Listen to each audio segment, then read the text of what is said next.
Gen Zs can't help but speak up sa mga nangyayari sa Senado. Ano kaya ang say nila sa nangyayaring Senate Flicks? Alamin natin sa Agenda Report ni Via Zunich.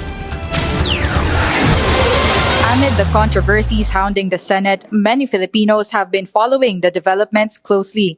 But how do young people view the recent political drama? Ngayon, papakita ko dito. Oh, hinara ko naman yung day. I think there's a lot of mistrust right now, obviously. There's a lot of uncertainties with what people are saying.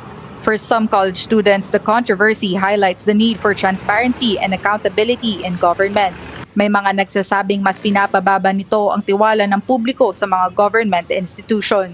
Ang iba naman nag-aalala na natatabunan na ang mas mahalagang issue. Bilang isang estudyante, nakakabahalang tignan. Dapat naman kasi seryosohin nilang ginagawa nila. Many hope the current situation will encourage greater responsibility among public officials and strengthen trust in government. Magkakaiba man ang pananaw, iisa ang kanilang inaasahan, that elected leaders remain accountable and focused on serving the public. Para sa Agenda, Avia Zunich, Billionaire News Channel. Manatiling nakatutok sa Billionaire News Channel. Sumubaybay sa aming social media accounts at mag-subscribe sa aming YouTube channel para sa mga eksklusibong balita at storya.